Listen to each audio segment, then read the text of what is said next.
بآواز بلند نعرہ صلوات دیجیے۔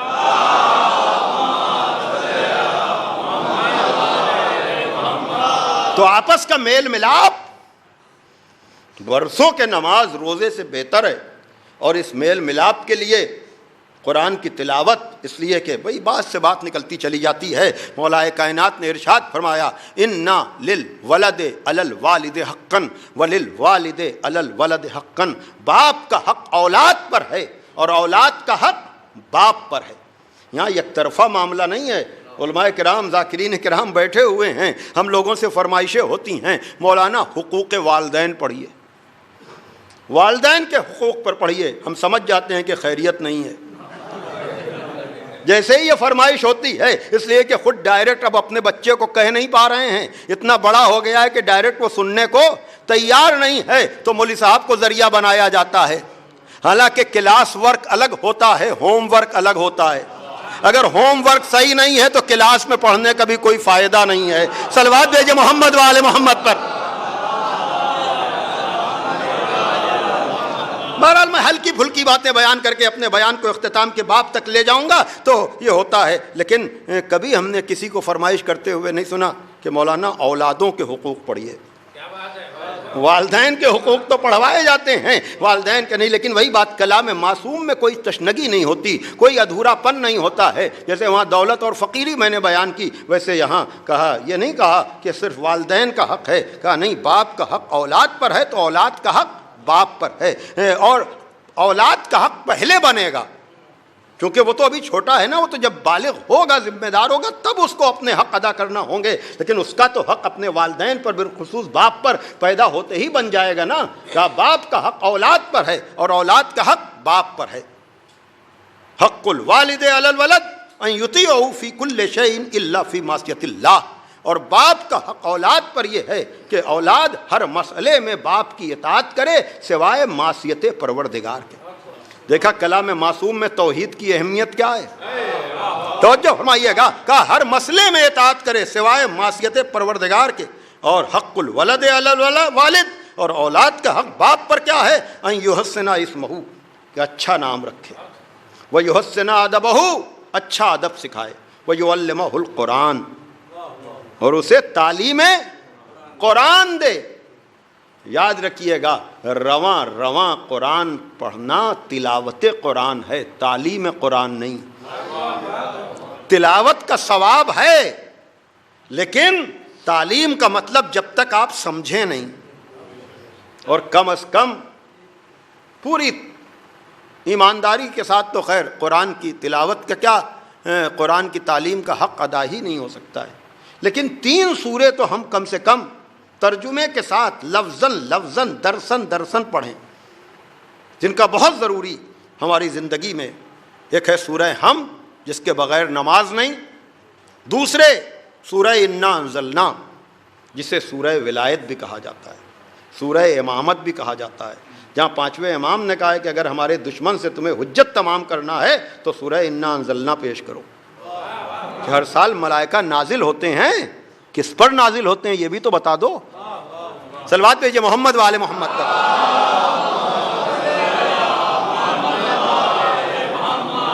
اور تیسرے سورہ توحید، کم از کم ان 3 سوروں کو تو ہم ترجمے کے ساتھ پڑھیں، لیکن آپس کے میل ملاپ کے لیے بہت ضروری سورہ ہے، جسے خود خالق و مالک نے احسن القصص کہا ہے، وہ ہے سورہ یوسف، جس میں برادرانہ مسائل کو پیش کیا گیا ہے۔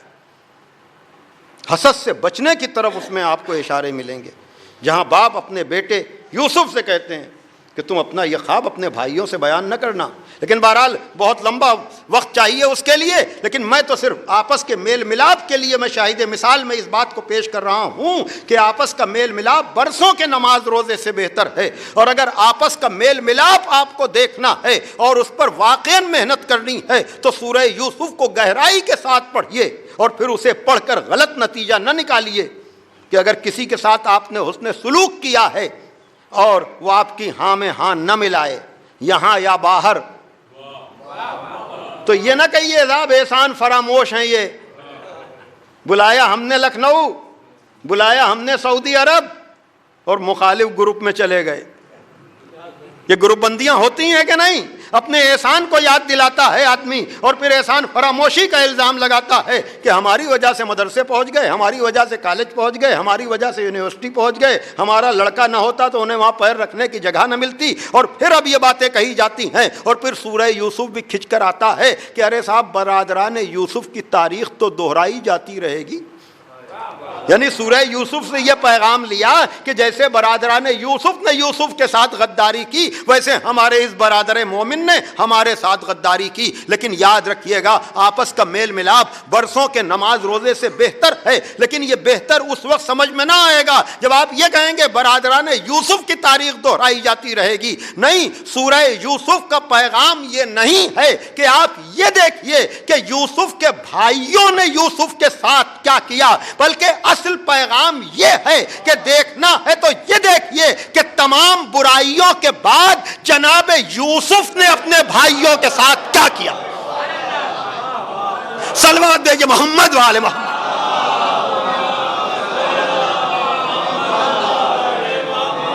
ایک اور صلوات دیجئے آپ۔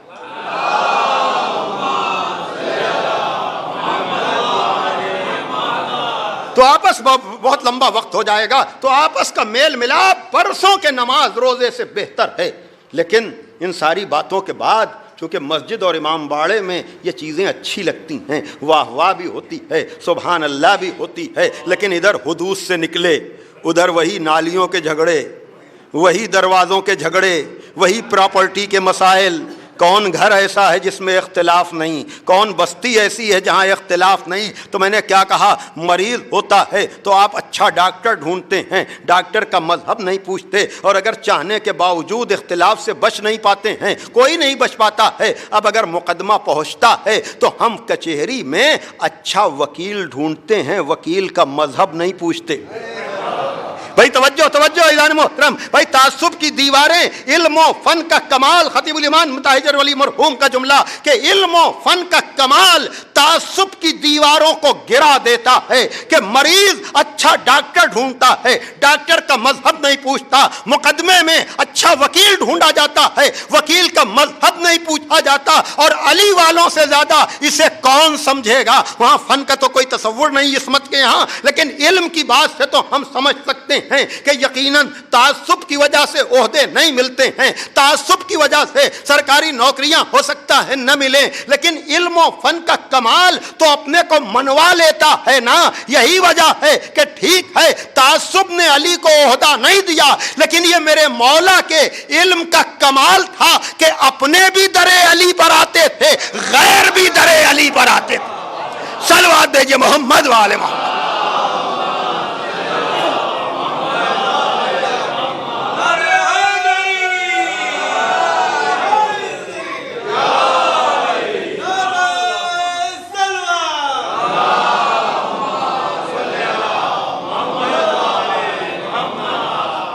تو بہرحال یہ آدھی سے زیادہ وقت ہو چکا، چند باتیں اور اسی معرفت کے حوالے سے کہ علم کے بغیر معرفت نہیں، اور علم ہی ہے جو ہماری شناخت ہونا چاہیے، ہماری پہچان ہونی چاہیے۔ بالخصوص اقلیت جب اکثریت کے درمیان ہو تو کوئی اور صورت اپنے کو منوانے اور اپنے تحفظ کی ہو نہیں سکتی سوائے علم کے، سوائے علم کے۔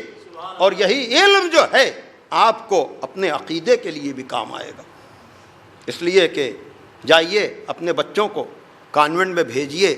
اسلام عصری تعلیم کا مخالف نہیں ہے، لیکن معرفت کے ساتھ کہ کھلے ہیں سب کے لیے غربیوں کے مے خانے، ویسٹرن سویلائزیشن، ویسٹرن ایجوکیشن کا طریقہ کھلے ہیں سب کے لیے غربیوں کے مے خانے۔ علوم تازہ کی سرمستیاں گناہ نہیں، علوم تازہ کی سرمستیاں گناہ نہیں، مگر اسی سرور میں پوشیدہ موت بھی ہے تیری، مگر اسی سرور میں پوشیدہ موت بھی ہے تیری، تیرے بدن میں اگر سوز لا الہ نہیں۔ تو سوز لا الہ کا مطلب معرفت کے ساتھ ماڈرن ایجوکیشن کو حاصل کرنا، اور اگر معرفت کے ساتھ اپنے بچوں کو آپ کانوینٹ میں، کالجز میں، یونیورسٹیز میں بھیجیں گے تو آپ کی اولادیں کبھی بھی عقیدے سے منہ نہیں موڑیں گی، اس لیے کہ عقیدت تو بغیر علم کے ہو سکتی ہے، لیکن عقیدہ بغیر علم کے نہیں ہوتا. عقیدے کے لیے علم ضروری ہے، اور علم کے بغیر معرفت نہیں ہوتی. اور اسی لیے خالی علم کافی نہیں ہے، ابھی میں بیان کر کے آ رہا ہوں، علم بھی ضروری ہے، عمل بھی ضروری ہے، اور اسی کے ساتھ معرفت ضروری ہے.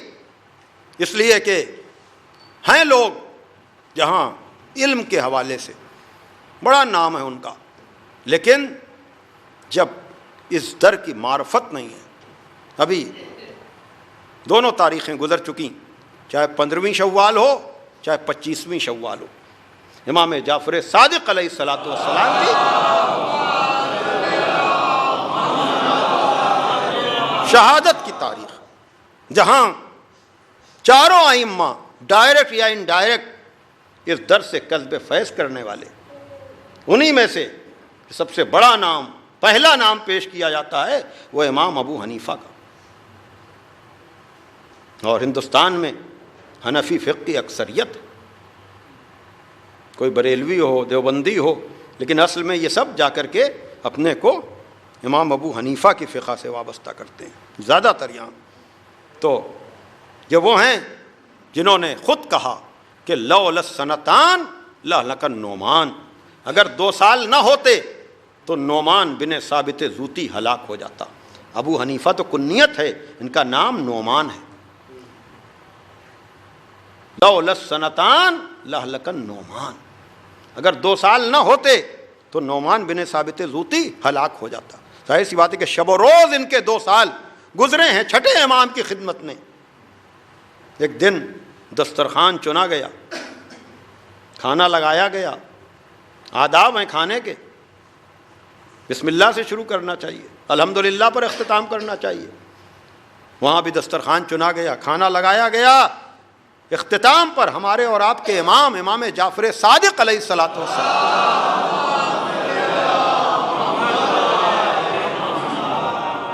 اختتام دسترخوان پر، کھانے کے اختتام پر آپ نے کہا الحمدللہ رب العالمین، تمام تعریفیں اس اللہ کے لیے جو عالمین کا پالنے والا ہے. اللہم انا ھذا منک ومن رسولک، پروردگار یہ جو ہم نے کھایا ہے، یہ جو ابھی چنا گیا تھا، یہ تیری طرف سے ہے اور تیرے رسول کی طرف سے ہے. اللہم انا ھذا منک ومن رسولک، یہ ساری غذائیں، یہ ساری نعمتیں پروردگار تیری طرف سے اور تیرے رسول کی طرف سے. امام ابو حنیفہ نے جیسے ہی سنا، کہا فرزند رسول آپ نے خدا کے ساتھ شریک بنا لیا. دیکھیے عام طور سے شہرت یہ ہے کہ وہابیت کی بنیادیں ابن تیمیہ نے رکھیں، لیکن آیت اللہ العظمہ وحید خراسانی داماد اللہ العالی کے بقول کہ نہیں، اس کے سرے بہت دور تک جاتے ہیں. بڑی توجہ دیکھیے کون کہہ رہا ہے، کس سے کہہ رہا ہے. اس لیے لوگوں کے الزامات سے نہ گھبرائیے. الزام لگانے والے تو چھٹے امام پر الزام لگا دیتے ہیں. پھر غور سے سنیے گا، صاحبان فہم و ذکا نوجوانوں کے لیے، کہ کھانے کے اختتام پر چھٹے امام نے کہا کہ یہ جو سب کچھ میں نے کھایا، یہ جو سب چنا گیا تھا، اللہم انا ھذا منک ومن رسولک، پروردگار یہ تیری طرف سے اور تیرے رسول کی طرف سے. ادھر لا الہ الا اللہ کے کہنے والے کہتے ہیں، کس سے کہہ رہے ہیں؟ جنہوں نے طریقہ توحید سکھایا. بھائی توجہ کیجئے گا کہ جن کے باپ دادا یا وہ خود نہ ہوتے تو لوگ توحید کے فلسفے کو سمجھ بھی نہ پاتے. ان سے یہ کہہ رہے ہیں کہ آپ نے یہ جملہ کہا کہ تیری طرف سے تیرے رسول کی طرف سے، آپ نے خدا کا شریک بنا لیا. ایک مرتبہ ہمارے اور آپ کے امام نے سورہ توبہ کی 2 آیتیں پڑھیں. کہا کیا تو نے ان آیتوں کو نہیں پڑھا؟ وما نقموا الا ان اغناہم اللہ ورسولہ. ان کا سارا غصہ اس بات پر ہے کہ خدا اور رسول نے انہیں غنی بنا دیا ہے. بڑی توجہ، بڑی توجہ، جا کر دیکھیے گا سورہ توبہ میں. اور دوسری طرف پڑھا وَلَوْ أَنَّهُمْ رَضُوا مَا آتَاهُمُ اللَّهُ وَرَسُولُهُ، اگر وہ اس بات پر راضی ہو جاتے جو خدا اور رسول نے عطا کیا تھا. بڑی توجہ، بڑی توجہ. یہ کلمہ پڑھنے والے امام جعفر صادق سے کہہ رہے ہیں کہ آپ نے خدا کے ساتھ اگر رسول کا نام لیا تو گویا کہ شریک بنا دیا. اور چھٹے امام نے اسی قرآن سے پڑھا کہ غنی بنانے میں خالی خدا نہیں ہے، رسول کا بھی ہاتھ ہے. بھائی صلوات بھیجے محمد والے محمد پر.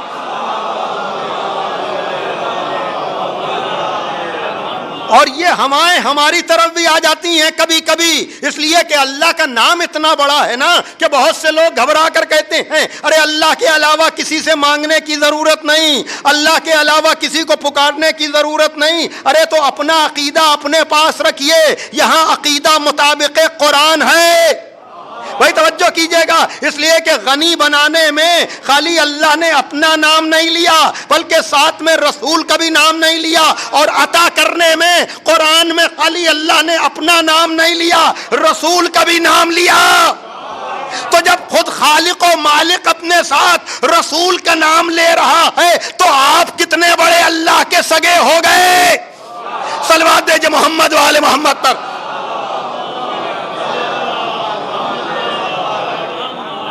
وَلَوْ أَنَّهُمْ رَضُوا مَا آتَاهُمُ اللَّهُ وَرَسُولُهُ، اگر اس بات پہ وہ راضی ہو جاتے جو اللہ اور رسول نے عطا کیا تھا، اور یہ کہتے کہ اللہ ہمارے لیے کافی ہے، تو خدا بھی انہیں اپنے فضل سے عطا کرتا، رسول بھی انہیں اپنے فضل سے ادا کرتا. یعنی فضل خدا بھی ہے، فضل رسول بھی ہے. اب جب ایسے اعتراض کرنے والے کے سامنے سنیے معرفت ہوتی کیا ہے.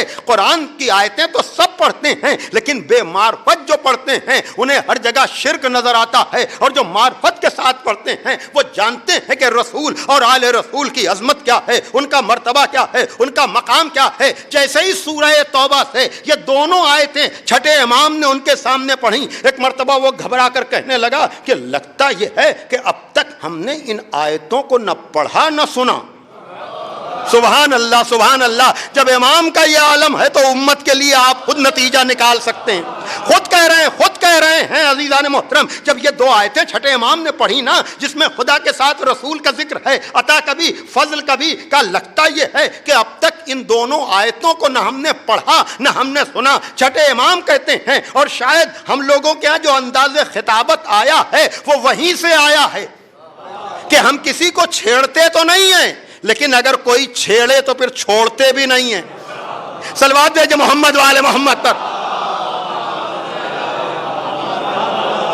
سنیے یہ انداز خطابت جو ہے اسی در کا فیض ہے، ورنہ بات یہیں پر تمام ہو جاتی کہ نہیں تم جا کر قرآن میں ان آیتوں کو دیکھ لو. جیسے ہی کہا لگتا یہ ہے کہ ہم نے ان آیتوں کو نہ قرآن میں پڑھا نہ قرآن میں سنا. چھٹے امام کہتے ہیں تم نے ان آیتوں کو پڑھا بھی، تم نے ان آیتوں کو سنا بھی، لیکن تمہارے اور تم جیسوں کے لیے قرآن میں یہ آیت بھی ہے کہ ہم نے ان کے دلوں پہ تالے لگا دیے ہیں.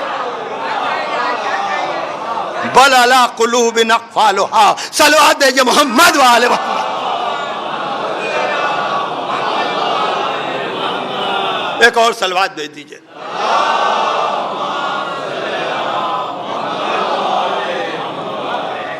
تھوڑا سا ٹائم بچا ہے، ویسے تو وہ خود پوری مجلس ہے، لیکن میں چاہوں گا کہ اس میں کہ چند ٹکڑے یا چند اشارے آپ حضرات کے سامنے، اور اسی معرفت کی روشنی میں کہ سامنے کی چیزیں بھی کبھی کبھی آدمی نظر انداز کر دیتا ہے اگر خالی علم ہوتا ہے، معرفت نہیں ہوتی.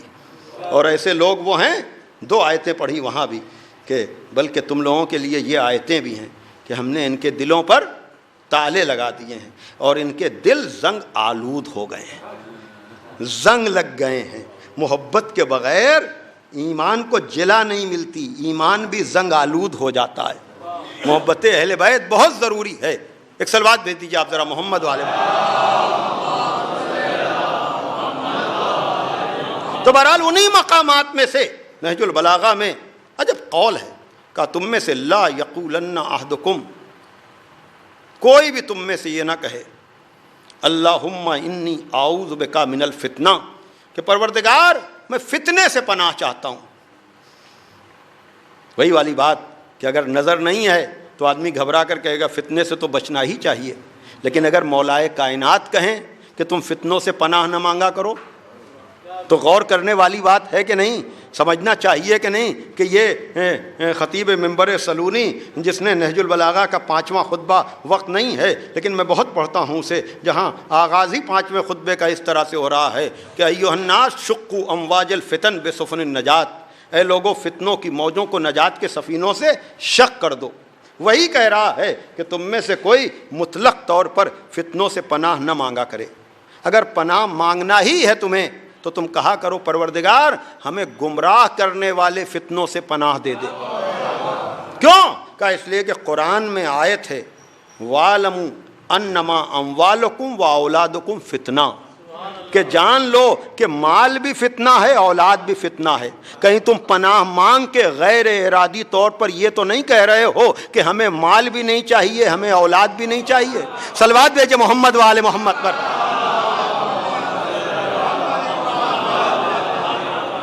اور یاد رکھیے گا انما کے ساتھ بھی ہے، انما اموالکم واولادکم فتنہ، اور انما کے ساتھ بھی ہے۔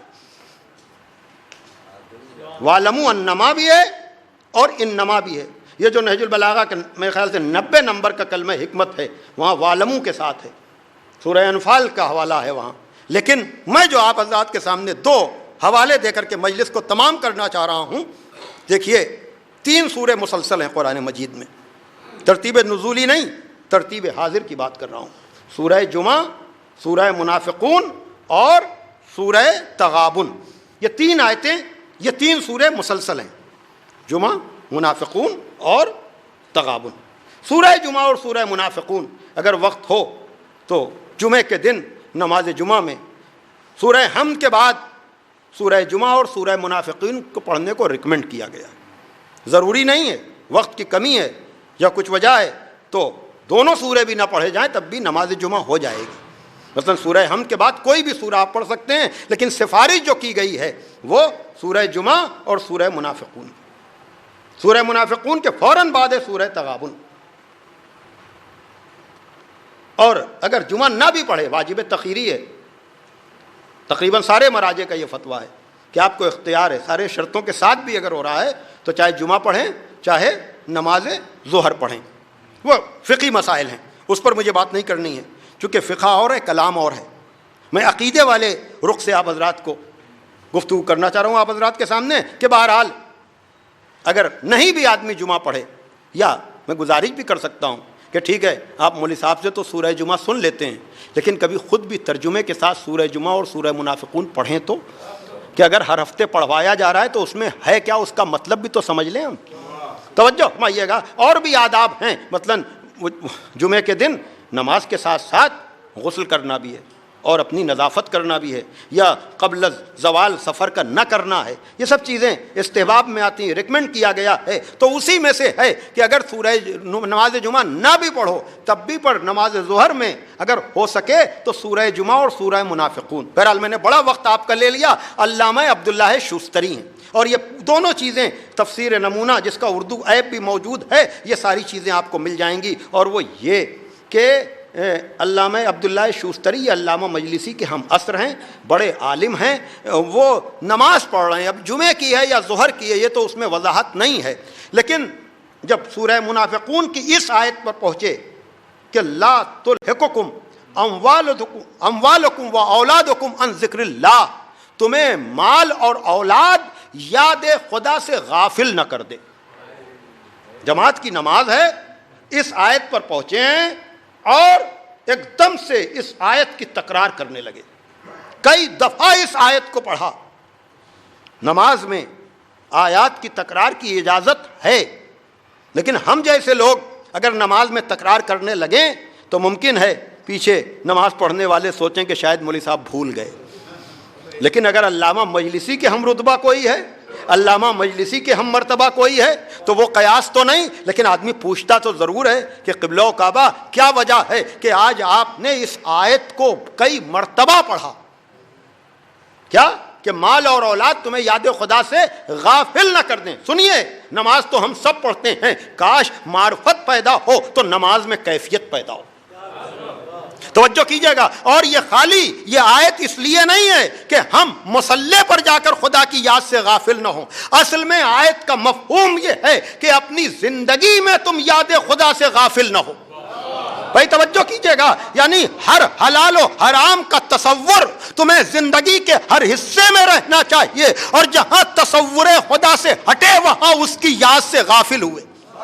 بھائی وقت نہیں، میں نے کہا نا پوری مجلس ہے، پورا گھنٹہ کم سے کم چاہیے ہے مقدمات کے ساتھ ان دونوں آیتوں کو پیش کرنے کے لیے۔ تو بہرحال کہا قبلہ آج آپ نے اس آیت کو کتنی دفعہ پڑھا؟ کہا ہاں اس کی وجہ یہ تھی کہ میرا بیٹا سخت مریض ہے، اور جب میں ظاہر سی بات ہے ہم تو ترجمہ جانتے نہیں ہیں تو روا روی میں پڑھتے چلے جاتے ہیں، لیکن اتنا بڑا علامہ وہ جب اس آیت کو پڑھ رہا ہے تو مطلب بھی تو سمجھ رہا ہے کہ مال اور اولاد تمہیں یاد خدا سے غافل نہ کریں۔ کہا میں یہ آیت پڑھ رہا تھا اور مجھے اپنا بیٹا یاد آ رہا تھا تو میں اپنے کو ملامت کر رہا تھا کہ قرآن تو یہ ہم پڑھ رہے ہیں کہ مال اور اولاد تمہیں یاد خدا سے غافل نہ کریں، یعنی غفلت کے معنی سو جانا نہیں ہے، غفلت کا مطلب یہ ہے کہ مجلس میں ہیں ذہن کہیں اور ہے، مصلی پر ہیں ذہن کہیں اور ہے۔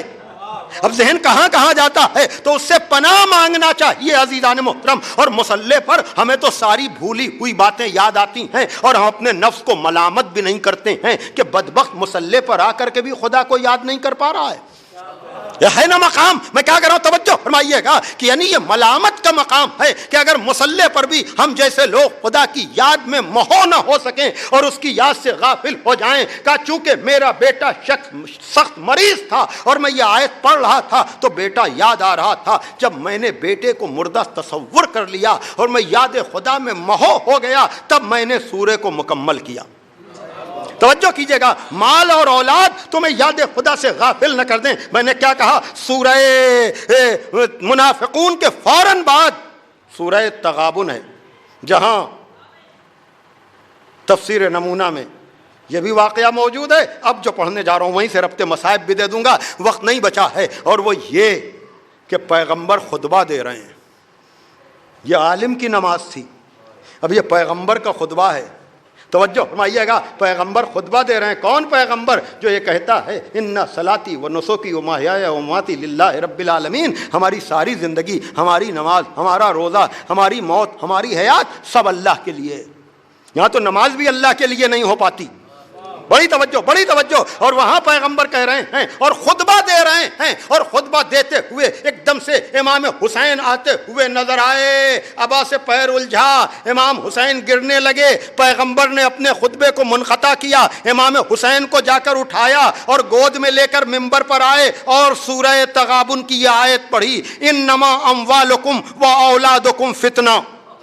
بھائی توجہ کیجئے گا کہ بے شک مال اور اولاد فتنہ ہیں، اور یہاں فتنے کے معنی سبب آزمائش کے ہیں۔ قرآن میں لفظ فتنہ متعدد معنی میں استعمال ہوا ہے۔ وہاں یہ بات ہو رہی تھی کہ شاید ان آیتوں کو پڑھا ہی نہیں، شاید ان آیتوں کو سمجھا ہی نہیں۔ اب یہاں پر لفظ فتنہ کی بات ہے عزیزان محترم، کا مال اور اولاد فتنہ ہیں، یعنی سبب آزمائش ہے۔ ابھی میں پڑھ کر آ رہا ہوں کہ وہاں اگر علامہ کے ذہن میں بیٹے کا تصور آیا تو انہوں نے اس کو یاد خدا سے غفلت سمجھا، اور یہاں پیغمبر خطبے کے دوران حسین کے لیے خطبے کو منقطع کر کے اس آیت کو پڑھ رہے ہیں کہ مال اور اولاد سبب آزمائش ہے۔ بھائی توجہ کیجئے گا، وہاں آزمائش یہ تھی کہ اگر دوران نماز بیٹے کا تصور آ جائے تو غفلت ہے، اور یہاں خطبے میں اگر حسین کو فراموش کر دیا جائے تو غفلت ہے۔ بھائی صلوات دیجئے محمد والے محمد پر۔ بھائی باواز بلند نعرے صلوات دیجئے۔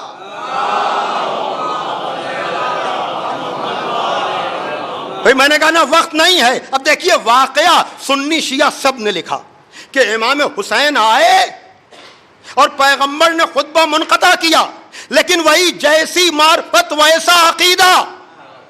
وہاں نتیجہ یہ نکلا کہ بھائی رسول پر بھی بشریت طاری ہوتی تھی، اور اپنے نواسے کے لیے رسول نے خطبہ منقطع کیا، گویا کہ یاد خدا سے غافل ہوئے۔ یہ عدم معرفت کا نتیجہ ہے کہ واقعہ ایک ہے، لیکن اس سے وہاں رسول کی عظمت کم ہو رہی ہے۔ لیکن یہاں چونکہ ہم جانتے ہیں رسول معصوم ہے، اس کی کی موت، اس کی حیات، اس کا نماز، اس کی نماز، اس کا روزہ سب اللہ کے لیے ہے۔ تو جب ہم نے خطبے کو منقطع کر کے حسین کو اٹھاتے ہوئے دیکھا، وہاں نتیجہ یہ نکلا کہ رسول پر بشریت طاری ہو جاتی تھی، اس لیے خطبے کو منقطع کیا۔ یہاں نتیجہ یہ نکلا کہ حسین کی عظمت یہ ہے کہ رسول اپنے خطبے کو منقطع کر کے بتا رہے ہیں۔ صلوات دیجئے محمد وآل محمد۔ اور یہ تفسیر نمونہ آیت اللہ ناصر مکارم شیرازی کی سربراہی میں کی جانے والی تفسیر ہے۔ انہوں نے کہا خالی یہی نہیں کہ خطبے کو منقطع کر کے حسین کو اٹھایا، وہیں یہ واقعات لکھے ہوئے ہیں کہ کہا خالی خطبے کو منقطع کرنے کی بات نہیں ہے، بلکہ اگر سجدے کے عالم میں بھی کبھی حسین آ جاتے تھے تو رسول اپنے ذکر سجدہ کو طول دیتے تھے۔ سبحان ربی العلیٰ، سبحان ربی العلیٰ، سبحان ربی العلیٰ۔ ان علامہ سے پوچھا گیا کہ آپ آیت کی تکرار کیوں کر رہے تھے؟ تو انہوں نے کہا ہم یاد خدا سے غافل ہو رہے تھے، اور یہاں رسول سبحان ربی العلیٰ، سبحان ربی العلیٰ، سبحان ربی العلیٰ کہہ کر بتا رہے ہیں کہ وہاں بیٹے کو فراموش کرنا عبادت ہے، یہاں رسول کی نماز میں حسین کو یاد کرنا عبادت ہے۔ توجہ فرمائیے گا عزیزان محترم۔ اور یقیناً جب یہ منزل ہوتی ہے تو اگر حسین کو رسول اس طرح سے پہچنوا رہے ہیں کہ خطبے کو منقطع کر رہے ہیں یا سجدے کو طول دے رہے ہیں، تو حسین بھی تو جانتے ہیں کہ اگر میرے نانا نے خطبے کو طول دیا ہے تو ہماری کیا ذمہ داری ہے؟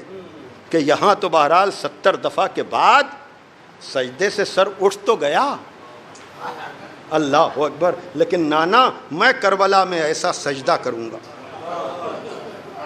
یقیناً آزمائش سب کی ہے، اور جس کی جتنی معرفت ہے، جس کا جتنا علم ہے، اس کی اتنی آزمائش ہے۔ یہی وجہ ہے لکھنؤ میں علامہ عرفان حیدر آبادی مرحوم نے امتحان کا ذکر کرتے ہوئے کہ خودی کو کر بلند اتنا کہ ہر تقدیر سے پہلے خدا بندے سے خود پوچھے بتا تیری رضا کیا ہے۔ کہ لوگ یہ سمجھتے ہیں کہ یہ شعر اقبال کا مولا حسین کے لیے، کہ جب امتحان کے کمال پر حسین ابن علی پہنچے تو ادھر سے آواز آئی بتا تیری رضا کیا ہے۔ لیکن اس شہرت یافتہ خطیب نے عجیب جملہ کہا کہ اقبال کا یہ شعر حسین کے لیے نہیں بلکہ حسین کے علاوہ امتحان دینے والے سارے انبیاء کے لیے ہے، کہ جنہوں نے بڑے بڑے امتحانات دیے ضرور، لیکن کوئی نہ کوئی منزل ایسی آئی کہ ہر نبی نے کہا بس، چاہے ابراہیم ہو، چاہے یعقوب ہو، چاہے ایوب، امتحان تو خدا کی راہ میں سب نے دیے۔ مال اور اولاد سبب آزمائش ہے، مال کے ذریعے بھی انبیاء نے امتحان دیا، اولاد کے ذریعے بھی، لیکن ایک منزل پر آ کر ہر نبی نے کہا بس۔ لیکن تاریخ آدم و عالم میں ایک ہی تو انسان ہے جو علی اکبر کے سینے سے برچھی کی انی، علی اصغر کے گلے سے تیر نکالنے کے بعد بھی بس نہیں کہتا، بلکہ خود اپنے مالک سے کہتا ہے بتا تیری رضا کیا ہے۔ تو جہاں خالق بندے سے پوچھے بتا تیری رضا کیا ہے، وہ امتحان دینے والے اور ہیں، اور جہاں بندہ خود اپنے خالق سے پوچھے بتا تیری رضا کیا ہے، وہ وہی حسین ہے جس کے لیے خطبے کو منقطع کیا جا رہا ہے، جس کے لیے سجدے کو طول دیا جا رہا ہے۔ اب نثر میں کام نہ چلے گا، یہ بند مجھے بہت پسند بھی ہے اور بہت پر اثر بھی ہے، اور وہ یہ کہ جب حسین ابن علی امتحان پر امتحان دے رہے تھے تو ایک مرتبہ آواز آئی زخموں پہ زخم پا چکے بس ہے حسین بس، تیروں پہ تیر کھا چکے بس ہے حسین بس، لاشوں پہ لاشیں لا چکے بس ہے حسین بس۔ عجب ہے چوتھا مصرع، ارے ہم تم کو آزما چکے۔ دیکھا آپ نے آزمائش کی منزل کیا ہے؟ یہ وہی تو ہے جس کے لیے خطبے کو منقطع کیا جا رہا ہے، یہ وہی تو ہے جس کے لیے سجدے کو طول دیا جا رہا ہے۔ اسی سے آواز آ رہی ہے اے نفس مطمئن اپنے رب کی طرف پلٹ آ، اور اس آیت کی ترجمانی ان مصروں میں ہو رہی ہے کہ تیروں پہ تیر کھا چکے بس ہے حسین بس، زخموں پہ زخم پا چکے بس ہے حسین بس، لاشوں پہ لاشیں لا چکے بس ہے حسین بس، ارے ہم تم کو آزما چکے۔ بس ہے حسین، بس اب سر کو جھکا دو خنجر بیداد کے لیے، کچھ امتحان چھوڑ دو سجاد کے لیے۔ ہاں دادارو آپ نے دیکھا، ہاں یہ سال ثواب کی مجلس ہے، عمر طبعی پر پہنچ کر جانے والا مومن اپنے پیچھے بھرے پڑے خاندان کو چھوڑ کر گیا ہے۔ یقیناً عزادارو جب بھی کوئی کسی بھی سن میں دنیا میں جائے تو یقیناً صف عزا بچتی ہے، اس کو عزت و احترام کے ساتھ دفن کیا جاتا ہے، اور رشتہ دار عزیز دار مرنے پر بھی آتے ہیں، اور فاتحے کی مجلس میں بھی، اور جو ان موقعوں پر نہیں آ پاتا وہ 40ویں میں اپنے کو پہنچاتا ہے کہ چل کر کے اپنے ربط کو، اپنی نسبت کو اور اپنے رشتے کو ثابت کرنے کے لیے پورا مجمع آ جاتا ہے۔ ہاں عزادارو دنیا کا طریقہ یہی ہے کہ رشتوں کو نبھایا جاتا ہے، لیکن کربلا میں کون سا ایسا رشتہ ہے؟ آئیے میں آپ کو 2-4 جملوں میں بس وہی منزل دکھاؤں اور مجلس کو تمام کر دوں۔ کچھ امتحان چھوڑ دو سجاد کے لیے، لیکن اس سے پہلے حسین نے کیا کیا کیا ہے، کس کس رشتے کے لیے کیا کیا ہے، میں آپ کو بتاؤں۔ آنے والے مہمان نے آواز دی ہے تو حسین بڑی تیزی کے ساتھ گھوڑے کو دوڑاتے ہوئے گئے ہیں۔ بچپن کا دوست حبیب آیا ہے، اس کو خصوصی درجہ اور مرتبہ دیا ہے۔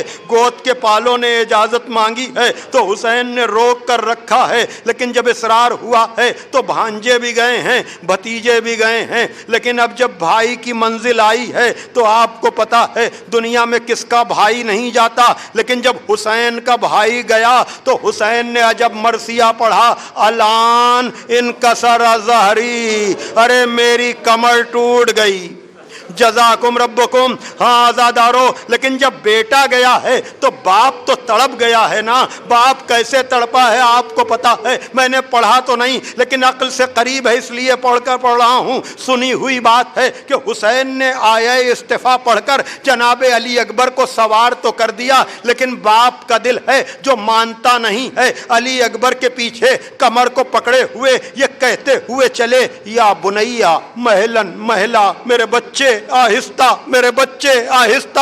اب جو علی اکبر نے پیچھے مڑ کر دیکھا، بوڑھا باپ کمر کو پکڑے چلا آ رہا ہے، گھوڑے سے زمین پر آئے، کہا بابا آپ تو مجھے رخصت کر چکے تھے، اب کیوں آ رہے ہیں؟ کہا میرے لال یہ میں آ نہیں رہا ہوں، یہ تمہاری محبت ہے جو مجھے کھینچے لے رہی ہے۔ ارے تم صاحب اولاد نہیں ہو ورنہ یہ سوال نہ کرتے، جاؤ جاؤ، لیکن جب تک سامنا ہوتا رہے مڑ مڑ کے صورت دکھاتے رہنا۔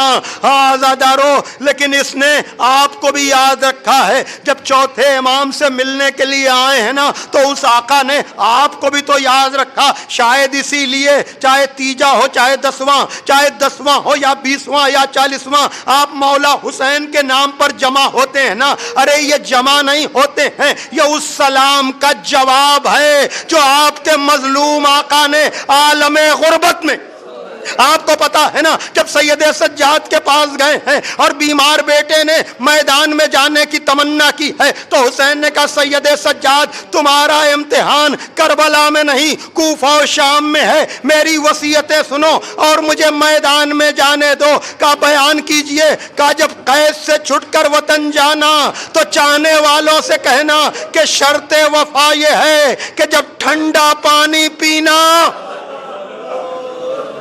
جب قید سے چھٹ کر جانا چاہنے والوں کو سلام کہلانا اور کہنا شرط وفا یہ ہے جب ٹھنڈا پانی پینا تو میری پیاس کو یاد کر لینا۔ مولا آئیے یا آپ کے چاہنے والے اپنے غم میں آپ کی صف عزا بچھا کر آپ کے سلام کا جواب۔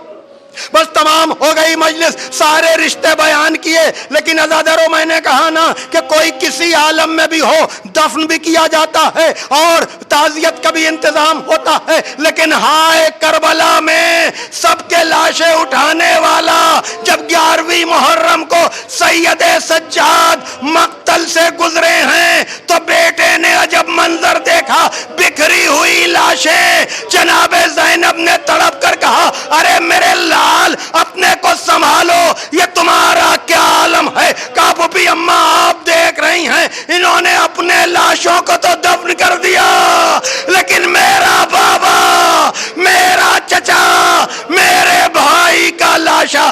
کہا میرے لال صبر کرو، قبریں بنیں گی، مظلوما الا لعنۃ اللہ علی القوم الظالمین سیعلم الذین ظلموا ای منقلب ینقلبون۔ پروردگار عالم اس ذکر کو مرحوم کے لیے بہترین ایصال ثواب قرار دے۔ پروردگار ہمیں علم و معرفت عطا فرما۔ پروردگار ہمارے ایمان کو کامل فرما، ملت کو متحد فرما۔ سرکار امام زمانہ عجل اللہ تعالی فرجہ الشریف کے ظہور میں تعجیل، اور ہمیں اس لائق بنا کہ ہمارا شمار بھی ان کے انصار و اعوان میں ہو سکے۔ اللہم تقبل منا انکا انت السمیع العلیم۔ پھر ایک مرتبہ آپ حضرات سے گزارش ہے کہ مرحوم صغیر مہدی ابن خادم حسین صاحب مرحوم کے لیے ایصال ثواب کریں۔